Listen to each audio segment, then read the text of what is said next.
All right, everyone, welcome back for another episode of A Desire to Inspire. Today, I have a very special guest, Donna Curry. Thank you for joining me today on the show. You're welcome. I'm glad to be here. Listen, you've built an empire, as they say, one sandwich at a time. I love that. And I want to give people a little introduction as to who you are. So I'm going to read off your bio so our listeners can have some extended knowledge of you and what you've done. Donna Curry is both the corporate subway development agent for the Nevada counties of Clark, Esmeralda, Lincoln, and Nye, as well as the largest franchise owner. Donna opened her first Subway restaurant in the Las Vegas market in 1983.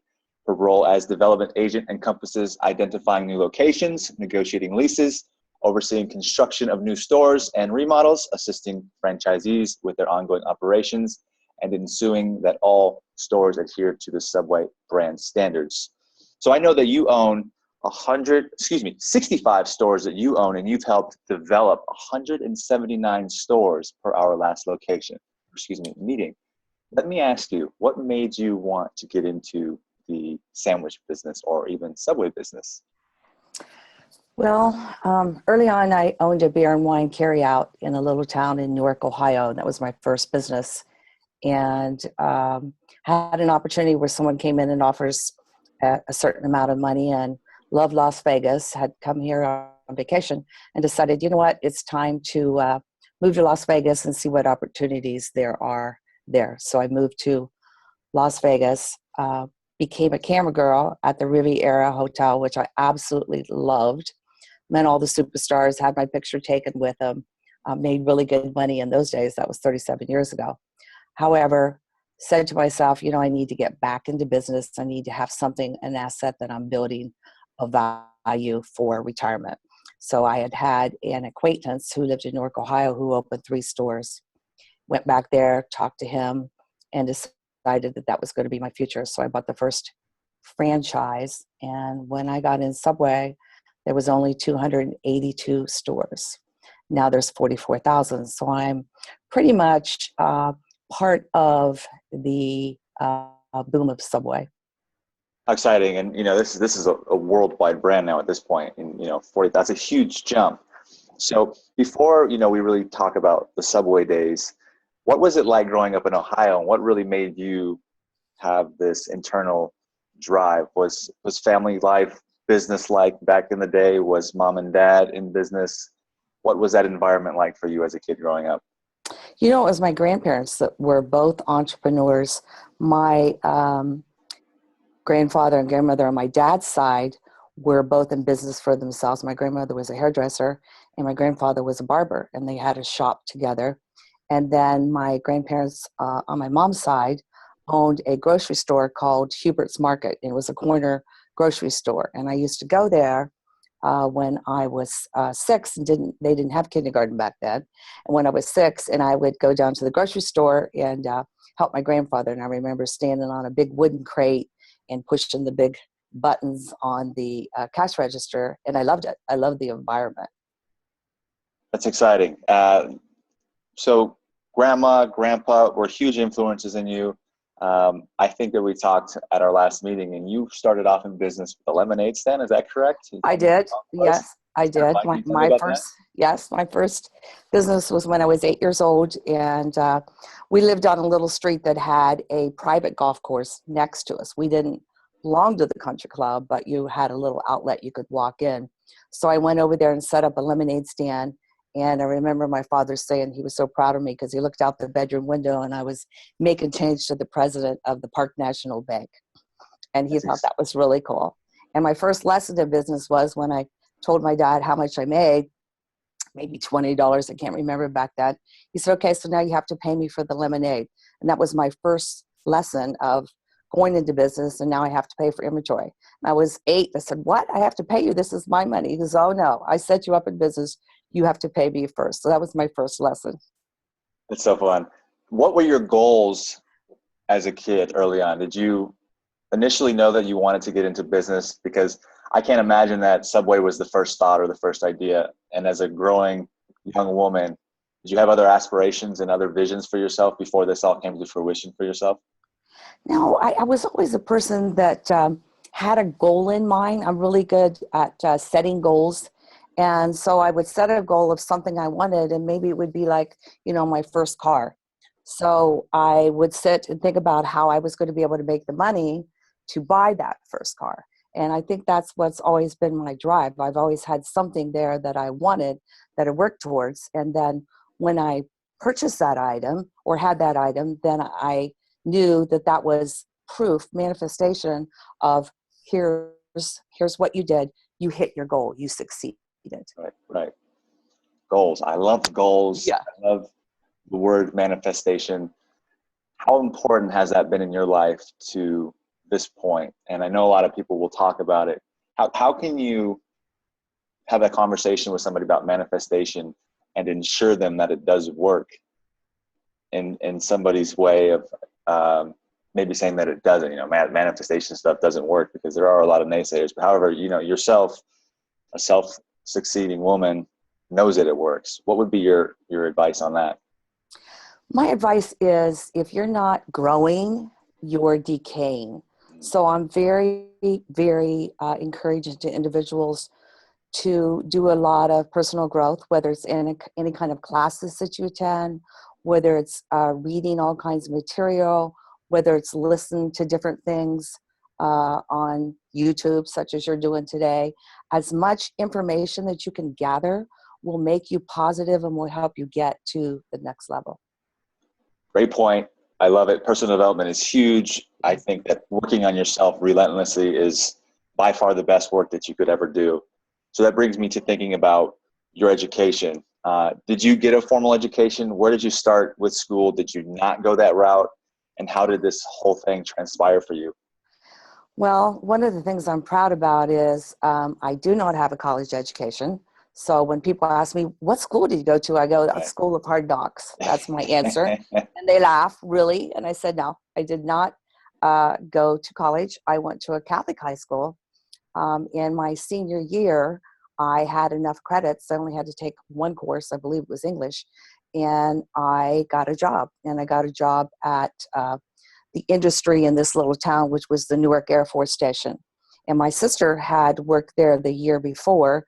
We got a little card in the mail, and they wanted to rehire her. She was a year older than me, and she was going on to college. So I took the card, went out to human resources, and here I am, 17.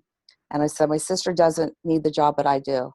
And that was the first step for me to start making money.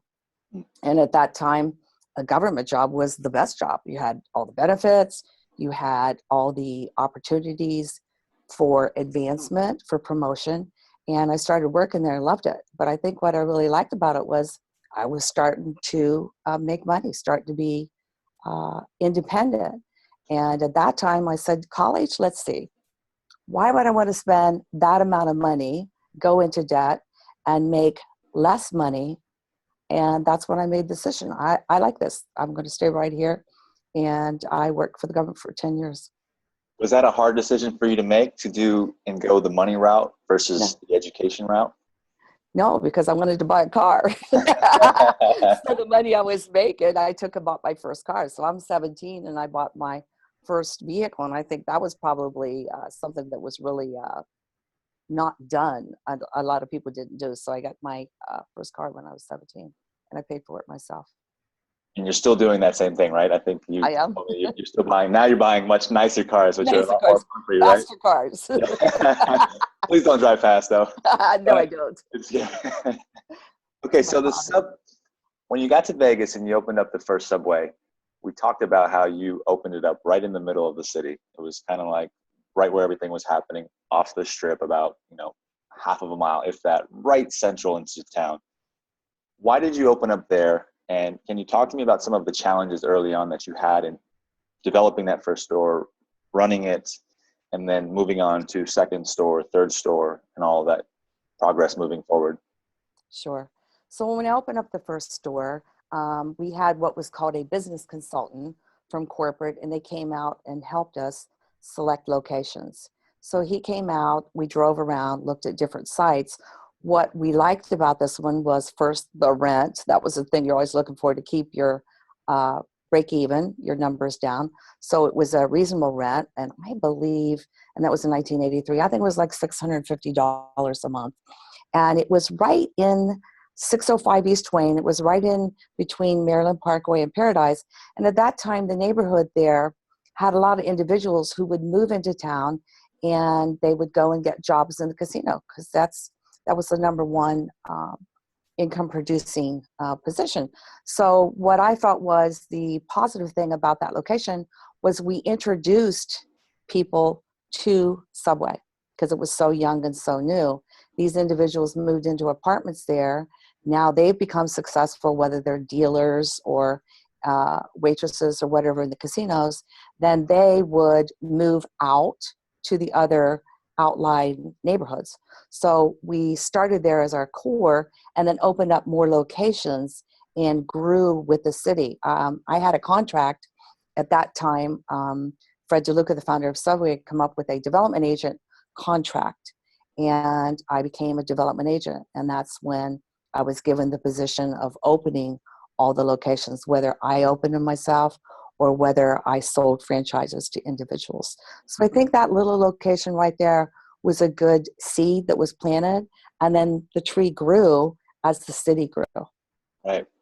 And so our listeners can understand where this location is. East Twain, what you're talking about is about a block east of what is current day Palazzo, Venetian, and those few hotels running south, just one block over.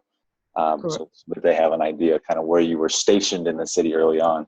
Correct. What's been the biggest change for you in business from when that first store opened, and what Vegas was like 35 years ago to today? I mean, a lot in this town has changed, and I can only imagine as a business owner going from one store to 65 owned stores and then 179 developed stores. There have been some obstacles and some big hurdles that you've had to get over. What has that done for your business?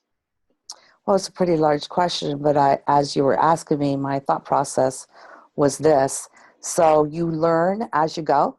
So your skill for picking better locations improves.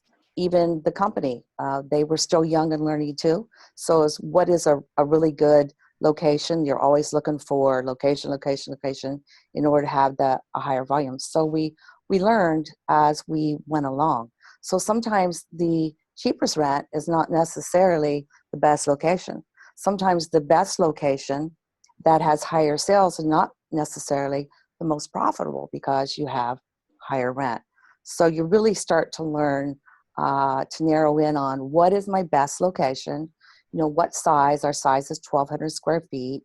What are we looking for? We're looking for people. We're looking for traffic, the density. We're looking for day parts, whether it's businesses or whether it's the traffic, construction. And then looking for our secondary business is evening. So people going on the way home, stopping. Are you on the left side of the street? Are you on the right side of the street? You learn all those different things that are necessary to really say this is a great location. Right. And when you started, did Subway have all of these parameters in place for you to work within, the framework, the systems, or was it because you said it was so new and you're essentially a pioneer of the business? Yeah. You guys kind of co-develop those along the way? Correct. One thing about Subway that's unique to other fast food franchises, our business model is to keep the square footage down, so our rent is reasonable, to keep it at a percentage that works to be able to be profitable, because our day part lunch, that's when we need our lunch helpers. We need more labor hours than our evening. You can really manage the business well. And at the end of the day, in the fast food business, it's about your rent, your food cost, and your labor. Those are the three things that define whether or not you're going to drop the maximum profit to the bottom line. I think that I've read many articles on Subway's model, and I don't know if this is true, but you can probably clear this up. You know exactly how much money you're going to make. You know exactly how much the food is going to cost, almost per store, every store that you go into, and you know exactly all of the numbers before you even walk in. Is that true? Because it's so systematized, that's why it's such a sure thing, and that's why it has experienced such rapid growth. I mean, over 40,000 stores.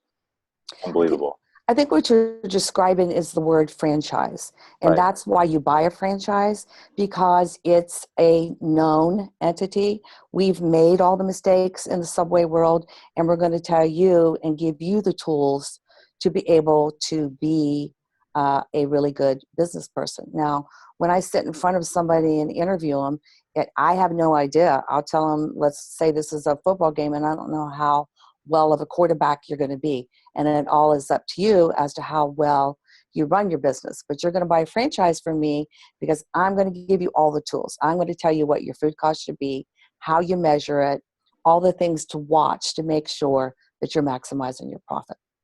And Subway is, in fact, one of the lower barrier to entry franchises to get involved with, right? As far as the startup cost, I mean, if you think about McDonald's, Taco Bell's, Burger King, multi-million dollars of upfront money that you need to commit or to have liquid or in assets in order to be considered, right? But Subway, I think, is a lot lower than that. Am I correct? Correct, it is. And of course, it depends on your footprint. We have locations in casinos that are as small as 450 square feet. Right. We have locations which our average is about 1,200 square feet. So the cost to get in is really dependent upon your construction cost. If you do union type locations where you have to have union labor for your construction, it can cost 30% more. So it fluctuates. Each region, each territory might have a different cost as far as what it costs to construct something in Ohio might be less than what it costs to construct in Las Vegas. But we have an average. So my average investment is about 225 to 250 all in. And when I say that, that is your leasehold improvements, that's your equipment package, your signage, a little startup capital for your inventory, your franchise fee, your business license, all those little fees that add up. And can anybody get into the business? How strict is the vetting process in this that somebody might have to go through if they want to become a franchise owner? Well, we have our corporate, what we call our FTC disclosure. And if you would come to me and being interested in buying an existing store or open up a new store, I would give you this disclosure document, which defines everything in there. And we have different guidelines. You have to be a U.S. citizen. That is something that is very strict on with all the new rules that are going on in the U.S. And they do a background check to make sure that you're a credible individual. And then the development agent, such as myself, would sit and interview you for my territory because I'm the one that's putting the team together. The ultimate approval goes back to Subway headquarters, but I am the liaison here in the Las Vegas market. So it's safe to say you own the Las Vegas market. Right? I love it. Okay, so then in having said that, let me ask you this question. Who have been the top two most influential people in your life on this journey? Well, I would say the number one influential person is Fred DeLuca. He was the founder of Subway. As a matter of fact, we just celebrated 50 years with a convention here in Las Vegas last year. Wow. And he was my mentor, my friend, and my boss. And sorry to say, he passed away last year in September, and he's been very, very missed. We miss him a lot. I can't imagine what building up that's a legacy, first of all. I mean, It was a legacy. And I will say there was a letter that went out that said that Fred probably is more responsible for making the most successful people. A lot of successful entrepreneurs with Subway, a lot of multi-unit owners, that was because of him that he gave us this opportunity. When we had lunch a week and a half ago, you mentioned a story about Fred that you had. Do you remember what that story was? At a conference, how he really got you into gear at one point? How he really got me what? Which part did you say? We talked about, you told me a story about you and Fred at a conference that you went to a long time ago when you got started off in your Subway career. No, I'm drawing a blank on that one. Okay. give me a few more hints. I think it was when he came up with the idea to do the development agents. Is that what you're No, talking I actually don't exactly remember it myself, but it's like on the tip of my brain right now. And I'm trying to about? remember as best I Well, could. I know that one of the conventions that I went to, the first Subway convention, I was very influenced by what he had to say. And he said, if you will do what I say, and if you will listen to me, all of you can be very successful. Every single one of you in this room can be highly successful. And he actually said, do not go out and buy cars and boats and homes. Take your money and reinvest it back into the company. And I heard that loud and clear. And I did do that. Right. I reinvested, and that's how I started growing each year and adding locations to my portfolio. That's exactly what I was looking for. That's exactly That was it. it all came to mind. Yep. I love a great point though, right? These guys have methods, and I think that they are the ones who leave legacies because they have such sound advice. And for you, look what you did. You followed it. And you're as successful as they come because you listened. And so I want to ask you a question. When did this personal growth and personal development thing really settle in with you? And why is it so important to you and for any other person that might be wanting to try to better themselves? I would say I've always been an avid reader. So I would always pick up books in the airport, and it was always about management, business, um, goals. And I attended a class I think about 4 years ago here in Las Vegas, the Personal Success Institute, PSI. And I attended that class, and that was very, very influential on my thought process of, I do want to grow. I do want to advance. Um, I took the courses. There's a 3-day class, and then you go up to the ranch for a 7-day class, a 10-day class. I did all of those levels. And then I started seeking more information. And I'm now working with Darren Hardy, who's a motivational speaker. As a matter of fact, he used to be the editor of Success Magazine. And for 20 years, he interviewed a lot of successful people, all the big names. And then he decided that he wanted to go out and do something for himself. And he's now helping be a mentor for people who want to succeed in life. And so he has a couple of books, and I picked up one called The Entrepreneur Roller Coaster, read it, loved it. And I have now joined a couple of his high performance groups. And I'm actually going to a seminar next week that he's giving. So I've been following him and getting my fuel to keep going and to move forward. It's very inspiring because when somebody is really successful like you've become and you're still looking to get better, it shows the other people out there that nobody's too good for that, right? Yeah. I mean, you always can be building yourself up and growing, as you said. If you're not growing, you're dying. Right. I will say that I learn something new every single day. And the only way that we can learn, there's another book that I love. It says, he who makes the most mistakes wins. I do believe that we don't want to make these mistakes, but the mistakes are what helps us change our course to do better. Right. So I think, like I said, if you aren't growing, you're stagnant. So you have to keep moving. So when you start developing in business and you start opening more locations and you start going into other fields, you can't stop. You have to keep going, because if you don't, you're going to go backwards. So talk to me about some mistakes that you've made and how you've dealt with them and continue to Well, move forward on your progress. as much as I can talk about my success, I've had different failures too. And I think one of the reasons why I have tried to do some other food franchises, not the sandwich business, ice cream business, I think one of the reasons why is I wasn't ready to grab something else. I needed to stay focused on what I had over here, and I couldn't divide my time. So I think it's about learning how to put a strong team together so that they take over what you've achieved, and now you're ready to be able to move and work on some other growth in another area. You also have 13 Winchell's franchises, is that correct? I do. I have 13 Winchell's Donut franchises, yes.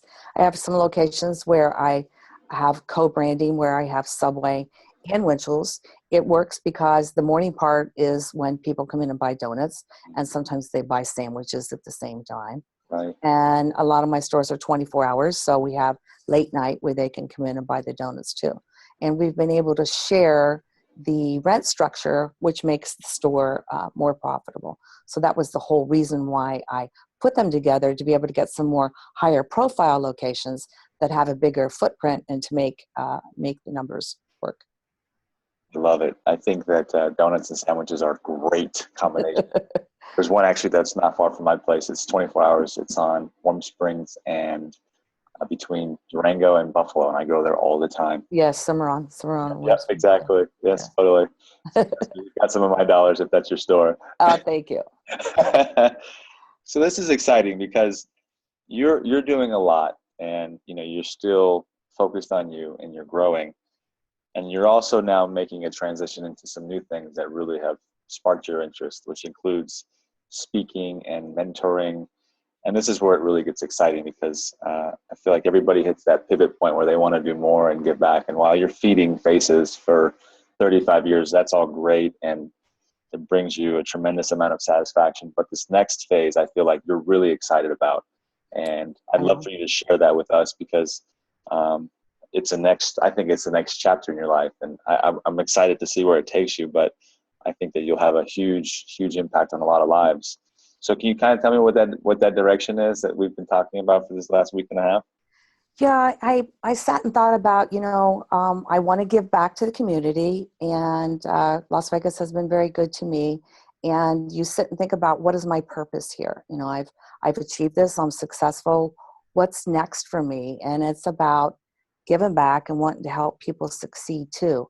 I want to see them fulfill their dreams and reach their goals. So that's why I've talked about, I want to get into public speaking and go out and tell my story. I really do want to encourage individuals that you can follow your dreams and that you can do it.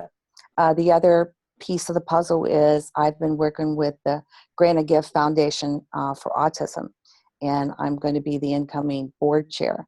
And that work that I've done with them over the last 18 months has been the most self-fulfilling thing that I've ever done. And I wanted to always be on some kind of a charitable organization, but I was always too busy working. And now I'm on this, and I say I leave my Subway cooties at my desk, and then I go over there and have a meeting and talk about helping kids and giving back. And I absolutely, when I walk out of the meetings, I have so much energy. I'm so energized, and my heart feels so good about helping these individuals. Yeah, you can see it on the smile on your face. Yes. Totally. Yes. You mentioned something to me, and I took a note of this when we've met before, and you said it's not just about the money. And as a woman who's earned all of her stripes and all of her reputation, what does that mean when you say it's not just about the money? Well, as a successful entrepreneur, I've read a lot of different articles, and we all have that gene or that link, and it's about the drive, and it's about succeeding, and it's about seeing that in front of your eyes. So I think that's what I was speaking to when I told you that. I said I don't want to say about the game, but it really is. It's about moving forward, and now it's about my team and helping my team. I want to see my managers drive up in a new car. I want to help them buy a new house, and I feel good that I'm able to help them too. So between the charities and between helping my team, that's the game that I'm talking about, and that's what keeps driving me. Was there ever a shock factor with this process? Like, hey, I owned one store, and then I went to 5, and I went to 10, and then 20, and then, oh my God, I'm a millionaire. And what is that like? I mean, can you kind of document that for us? Like how that? Yeah, I will tell you. So I opened the first store, like I talked about, on Twain, and 9 months later, I was working on my second location. So I trained a manager to run the first store, and then I moved to the second one. Second one was on Charleston, across from Red Rock Theaters. Okay. And that store was a little bit of a shock. It didn't do as well as the first store. So that was my first experience of, okay, I got to work a little faster, jump a little higher. What do I need to do to make this store be successful? Then I went to my third store the following year, my fourth store, and it was after I'd opened 4 that I removed myself from the equation as far as physically working in a store, and then I became more of like a district manager and going around and working with my managers on a daily basis.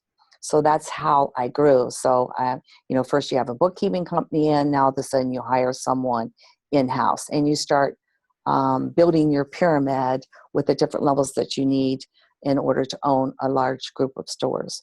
So I think one of the mistakes that a lot of people make, and this is the difference between book smarts and street smarts. I've been told several times that Harvard teaches you have to put your team together. Well, I had to put my business together and see the cash flow and the income coming in to be able to afford the team. So that's the street smarts that I will say I'm proud that I did. So I did it the hard way as far as having to make the income to be able to put the team in place. I didn't have the dollars right away. I didn't have someone hand me money or inherit it. I had to do it that way from the bottom up. And I think that's a very common mistake. In fact, I've made that mistake, right? You jump into business and you think that you can start to pay everybody right away. No, you can't. And you hope that the money that you make on the incoming side is going to be greater than what you're paying out. And what you just said is it's actually vice versa. You got yourself to 4, and then you could start to delegate and hire the people that could come in and fulfill the responsibilities that you could no longer do. And slowly but surely it started to grow. I love that. I was actually going to ask you that question, but you beat me to it. I will tell you, I've spoken to this before. So my definition when I owned my first store of rich was having the opportunity to get on a plane, go wherever I choose to go, and enjoy the vacation, not worry about, do I have enough money to spend for this trip? So what happened was when I got to the point that I could go wherever I wanted to go, I had the dollars and I was ready to do it. I didn't have the team to run the store while I was gone on my little vacation. So that's where I learned that you have to put the team together. However, when you first started out, the time that you really need the help the most, you can't afford to pay that help. So you have to be able to work smart and work hard and be willing to put the hours in. So if somebody was thinking about getting started in the restaurant business or with any business, what would be one piece of advice that you would have for them on getting going? Well, when I sit and interview individuals and I'm listening to see what their expectation is on this business, what they think they should make, what they feel the time element they should put in. So when I interview, I look for individuals who want to work that business. You have to be able, unless you have the dollars, if you have other money, to be able to pay a manager and train a manager, but you need to be there. You need to be there to learn about it. You need to be able to work with your customers, train your employees, and keep feeding it till it starts growing the right way. Great advice. Great advice. It's difficult as it is, and working the business is by far the most important and critical factor in starting up. There's nothing else to it. I don't think that some people realize, and I myself included, thought that you can just open a business and then all of a sudden it just works. And It doesn't. It doesn't. But you I learn the hard way.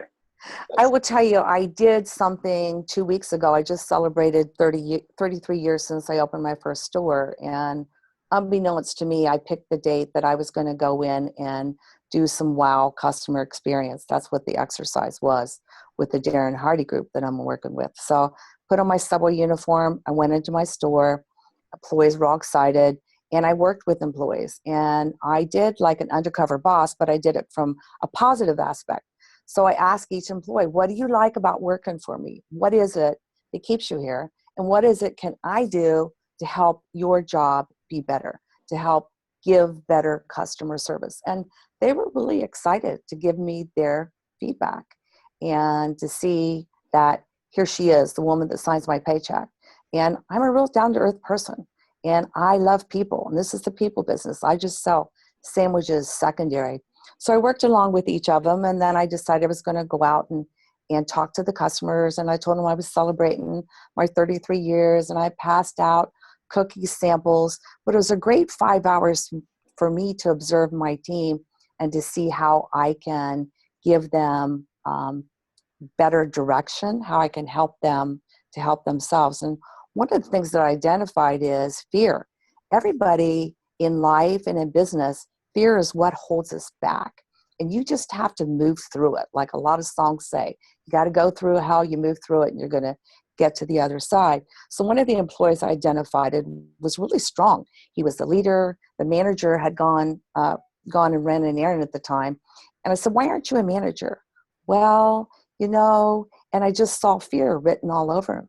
And I said, you're a leader. I've seen you direct everybody here today. And so I'm going to work with you, and you need to step up to the plate and I just became assistant manager. So I realized that it's about fear, and you have to give them the confidence that they can do the job if they're the ones that want to do that. Right. Then when I stood on the line and I watched upselling skills, because in the fast food industry, everybody upsells. Do you want double meat? Would you like bacon with that? And I watched them do it, and I realized that fear is what held them back, and it's fear of rejection. And so I sat there and I wrote down some notes, and instantly, what came to mind was when customers come in, it's about body language. And when somebody's in a hurry, they're impatient, they're not the ones that you're going to ask, would you like chips? Would you like a drink? Would you like the meal deal? But the person who steps up and says, oh, you got the new chicken Caesar melt. Tell me about that sandwich. That's the opportunity to say, that's a great sandwich with bacon, awesome flavor. And you just upsold, but you also help the customer get a really good flavor profile sandwich. So those were the notes that I took away from that. And when I had my next managers rally, I have managers rallies every quarter, I gave them my observations and how that they really need to teach body language from the customer as to who wants upsold and who doesn't, who you're helping, and when you're invited in. So I thoroughly enjoyed that 5 hours that I spent in the store. I helped a customer out to the car. It was really fun. And I've always loved being in my stores. So one down is 64 more to go. Right. You got 365 days in a year, so you can do it, figure it out 10 times over if you wanted to. Right. Yeah. I love that you brought up the fear thing, because fear is a paralyzing emotion, no doubt about it. Mm-hmm. So recognizing that most of us suffer from the fear of something, fear of failure, fear of loss, fear of rejection, how could you as a leader get somebody to make that decision to move through it? Because we know that the right thing to do is to move through it, but how do you get that person to take themselves and say, okay, I'm here, I'm scared, but now I got to go this way? There's got to be something that you can do as an influencer in there, I think, that would help them to make that decision. I think it's encouragement of the learning process to really, now that we have computers and internet, there's so much information out there to gather. And I think it's about that positive reinforcement daily, different things. And, Jim Rohn, who's another motivational speaker, said, if you change one thing you do, I just listened to it today. I listened to audios and tapes in my car too. If there's one thing that you do every day that you change, that's how you can make a change. If you say, I really want to lose 10 pounds, you have to change one daily habit. I want to be successful. You have to listen to another audio tape or read a book or go out there and gather that information. And that's how you overcome fear. You just have to move through it. And, I will tell people the definition of an entrepreneur is a risk taker. Are you willing to take a risk? I don't gamble, but I live in the #1 city for gambling. But I gamble every day in business, and that's enough. I get that high from that. I need to go out and put my money on a crap Totally. You're doubling down on yourself, which yes. is something that I love. And by the way, Jim Rohn is great. I love his quote that he says. In fact, I studied a lot of his material myself, so I know exactly where you're coming from. Don't wish it was easier, wish you were better. Don't wish for less problems, wish for more skills. And don't wish for less challenge, wish for more wisdom. Isn't he great? He is great. He is one of the legends. I don't think that there are very many left because, and I'm sure there was Zig Ziglar, there was Earl Nightingale, Jim Rohn's gone now. Bob Proctor's one of probably the last remaining personal development guys that's really owned that space. Yes, and I've heard him speak before. He's great. He's great. Yeah. Something I really enjoy about this show is that a lot of the time it always comes back to personal development. It's so much fun. And I feel like that the world needs to understand that really is the point where people start to make the transformational breakthroughs in their life. And the more that we get those types of messages out and people can hear someone like you speak on it, you know, to ensure them that like this is the right thing to do, because here you are again having had the massive success, still trying to be better, which I love. So for that, you're amazing, and I think that's awesome. Thank you. How do you find it to be sometimes dealing with, and I know you don't deal as much with these staff, but by nature, isn't the Subway staffing a bit younger, a bit more inexperienced, a little less motivated because we're on that topic, and you know, sort of trying to find their way? Is that something that you've noticed in your time in working with Subway? Right, we are. Unless you become management, our employees are not career focused. So they may be working for me until they can get a job in the casinos, or they may work for me because I'm just down the street until they can buy a car. So sometimes in the fast food industry, it's about the interim period until they get somewhere else. I think the real skill is being able to identify the individual employees who have the same drive, who have the same moral value system of what you would want in an employee who's in there taking care of your customers and taking care of your dollars at the same time. So it's most important to identify them and to give them the tools to succeed. There's only 4 or 5 things employees really want. They want to be given the opportunity. They want you to give them the tools to succeed. So training and tools is very important. They want to be followed up upon. They want someone to say, hey, you're doing a really good job. Thank you, pointing out little things. And they need to know that you care, that you're a human being with a heart and you really care. And I would like to say that my team has always said that they loved working for me because I'm an individual who gives back and who cares and who will be there for them. I've done many counseling. I've done many of the loans to help them to get through a tough situation. I would say in my 33 years, only once did I get burnt on a loan. So I'm really good to my employees in helping them get through life, because life's tough. Life is a roller coaster. It's up and down. It sure is. There's no doubt about that. Yeah. So being that we're on the subject of you said fast food, Mm-hmm. can you point out some myths or misconceptions about what people would say about the fast food industry? And it's impossible. You can't do it. Restaurants don't make money. It's the hardest thing in the world to do, because I'm sure you've heard that a million times, or you did at some I point. did. When I told a couple of people that I was getting into Subway, they're like, oh, the food business is the toughest. And I'm thinking, good, bring it on, because I like challenges. You know, I'm the type of person who likes challenges. So individuals will say that. They'll say, well, you're just dealing with pennies, and you have employees issues, and you have customers and customer complaints. Well, I've always looked at it as a challenge, to be honest with you. It's worked for me and for my personality, and it takes a special person. And when managers work for me, for them to go work at a retail store or something different, that's hard for them to do. They're used to that pace of the food industry. Right. And so we know that you do this because at this point, I think you've fallen in love with it. Yeah. Right. Passion. Passion. There you go. Yeah. But behind that and the work that you do, and I think that anybody that continuously is working on themselves learns what their why is. So I have to ask you, what is your why? Why do you do what you do? And why have you done it for so long? Wow. I think you are right. That's something that Darren Hardy preaches, you know, what is your why? And I think I need to tell you this story. So it's a story he talks about. If you lay out a piece of wood, would you cross that piece of wood if I gave you $20? And sure you would. And if I took that piece of wood now and I put it between 2 tall buildings, would you cross that piece of wood for $20? No. But if there's a fire in that building over there and your child's standing there, what are you going to do?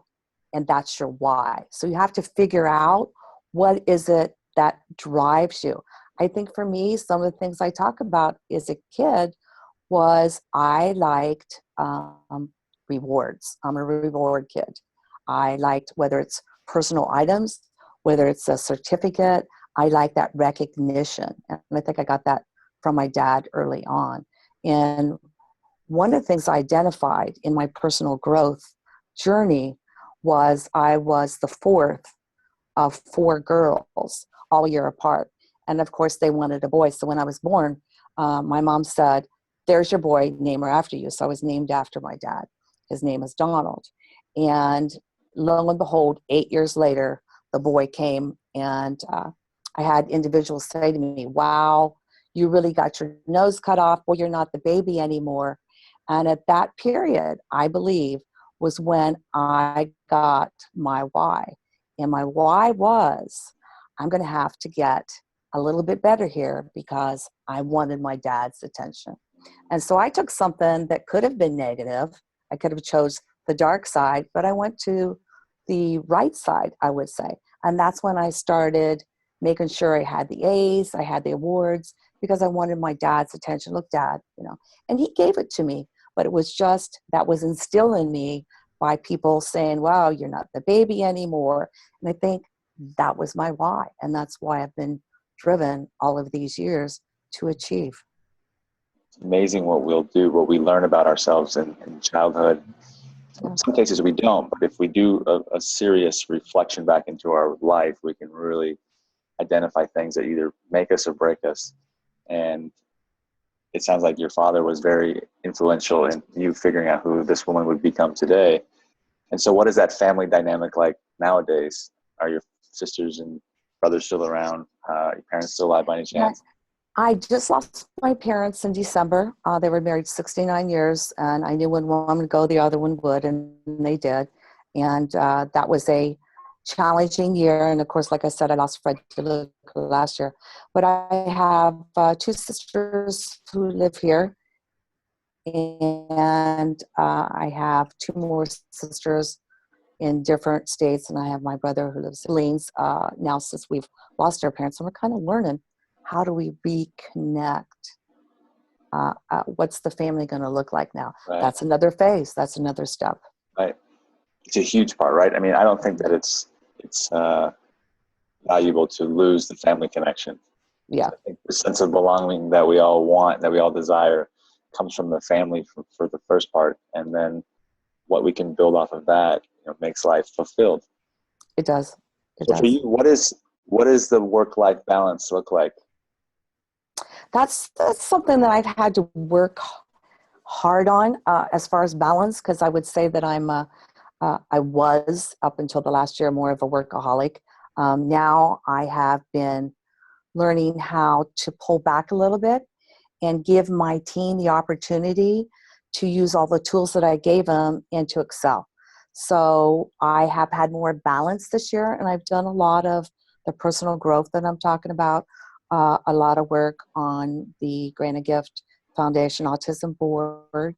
And by the way, I don't know if I told you, this is something I would like to put out there. I hire individuals in my Subway stores who are autistics. And one thing about autism, it's 1 in 68, and it's something that we can help better their lives if we can get the kids diagnosed when they're about the age 3, and we start working with them with our programs. We can teach them to interact in the community and to have as normal life as they possibly can. So by giving them a sense of pride and a job and teaching them, they are skilled and they can do that. There's different levels that they're on the spectrum. So I would like to encourage anybody, one, to make sure that you give some kind of back to the community, to get on a board.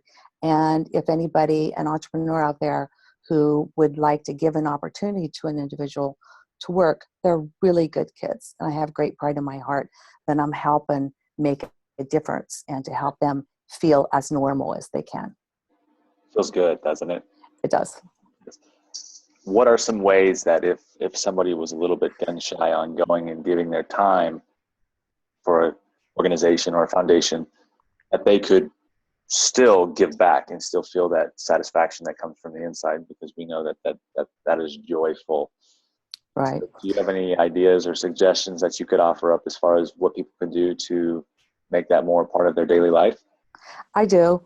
We have different events, and all organizations do, that we need volunteers. We're getting ready to have our gala, which is our biggest fundraiser event. We need volunteers that day to help set everything up. There's always an opportunity just to give of service, and that would be an entry level to say, I really like this. These people have a great thing that they're doing to help the community, and that would be a way of working your way in to get involved. Exciting. All right, so we're almost finished. We're getting close. Okay. I want to ask you this question as well. What is one of the biggest lessons that life has taught you? Oh, I didn't hear it. What is, What ask me is that again. what is one of the biggest lessons that life has taught you? To never give up, to just keep on going. I am a person that never gives up. I will find a way. The word no is not in my vocabulary. If I think it's in the best interest of my growth, of the business growth, I'll find a way to get it done. So that's what I would say. Persevere and push through. Absolutely. Absolutely. So, and I do have one final question that I always ask at the end of my show, and it has everything to do with inspiration. In fact, it is, what is the one message of inspiration that you would have? I know you said never give up, so you're going to have to come up with another one now as well. But this is where I really like somebody to dive deep down and offer up that one piece that's like, oh, to help somebody really help uncover that potential. What is that one message of inspiration that you would have? Anybody who's successful has also had failures, and we have learned by those failures. So as far as not giving up, is you're going to have things that you're going to fail at, and you're going to learn how. You have to learn how to make it better. So it's those steps, those failures, that help you get where you are. I have gone through a lot of things in my life, divorce, all those challenges, just like everybody else has had. But if I didn't have those, I wouldn't be the strong woman that I am today. And I would tell you, I saw Art Linkletter. He was a keynote speaker for one of our conventions. And he ended it this way, and this is when I started living my legacy, what I wanted to achieve. And he said, life and business is like a roller coaster. And just when you're going up to the top, someone pushes you back down. And at the time, he was in his late 70s. And he said, if I go tomorrow, I've had a great ride. Right. And that one thing, I started living my life. And I said, I want to live my life that way. If I go tomorrow, I've had a great ride. That is the best way to do it. So would I change anything in all the challenges I've had? No, because I wouldn't be in the situation that I'm in. They help you become who you are today. Absolutely. Absolutely. Before we part, you brought something up really quickly that I want to touch real quick, and that is the legacy. What kind of a legacy do you want to leave behind? That's what I'm working on right now. Okay. So my goal is I want people to say, you know what? She was really a great boss. She was really a good person. She gave back. She believed in people, and she gave them an opportunity to succeed also at the same time. So that's what I wanted to be. I want to be a good mentor. I want to be a motivational individual to help people achieve their dreams. You're going to do great. Listen, I speak from experience. You've done that for me. And in fact, you inspired me to want to reach out to you because of the success that you've had. We met several years ago, very briefly. And, Yes. you're a woman of empowerment. And I had to get you onto the show so that you could share your message. And for that, I'm very, very grateful and thankful for you. And I certainly appreciate everything that you've done and for your time. And I'm sure that the listeners do as well.